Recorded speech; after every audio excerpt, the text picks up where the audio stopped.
Assalamualaikum warahmatullahi wabarakatuh. Perkenalkan, nama saya Nur Hidayah Abbas dari kelas PLBC. Di video kali ini merupakan tugas UAS pendidikan anak tunarungu. Proses mendengar secara normal terkait tunarungu. Berikut media yang saya gunakan berupa mangkuk. Bunyi ditangkap aurikel diteruskan melalui saluran telinga sehingga membuat getaran pada selaput membran timpani. Dan getaran ditransformasikan ke 3 tulang, yaitu tulang martir, tulang landas, dan tulang sanggurdi. Itu getaran bunyi disalurkan ke koklea, diubah menjadi impuls dan diteruskan ke syaraf otak. Bulu-bulu halus menghasilkan sinyal syaraf akibat getaran cairan di telinga dalam. Urutan tempat gelombang suara memasuki koklea melalui jendela oval. Bulu-bulu halus dalam mengubah gaya mekanik suara melalui getaran cairan koklea menjadi impuls pendengaran potensial aksi dan mencapai pesan pendengaran ke konteks selebri. Proses berbicara. Selanjutnya diagram proses berbicara.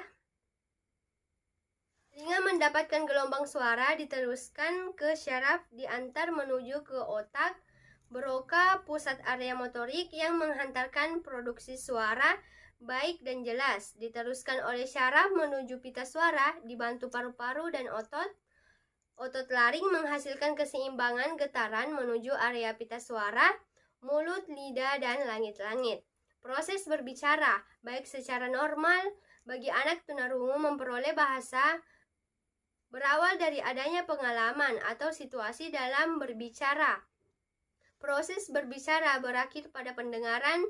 Pembicara menyampaikan pesan dan berakhir ketika pendengar dapat menerima dan memaknai pesan.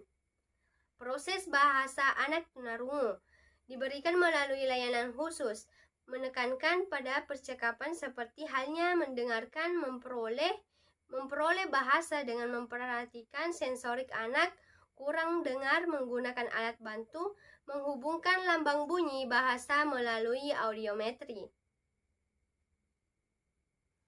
Berikut skema dan diagram. Ucapan anak tuni mengalami gangguan pendengaran dalam mempelajari kosakata.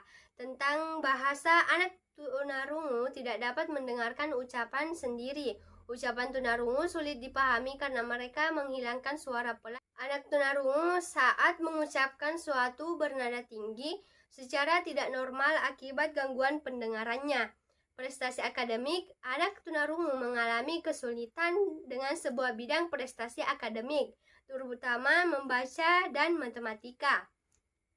Karena kurangnya pendengaran yang menyebabkan anak tunarungu sulit untuk memahami fungsi sosial. Anak tunarungu dengan gangguan pendengaran lebih cenderung mengalami kesulitan perilaku di sekolah dan situasi sosial daripada anak dengar normal. Komunikasi anak tunarungu tentang model cara komunikasi penyandang tunarungu dengan individu lain, yaitu dengan menggunakan bahasa isyarat dan abjad jari, sedangkan untuk isyarat bahasa dibedakan di setiap negara. Anak tunarungu program dengan menekankan lisan dan aural, menggunakan cara pengembangan kemampuan berbicara sejelas mungkin seperti metode auditory visual. Anak tunarungu mengapresiasikan gagasan pikiran, perasaan, menitikberatkan kepada pengucapan, ujaran, dan hafalan. Komunikasi total, komunikasi yang memanfaatkan segala media komunikasi berbicara di media.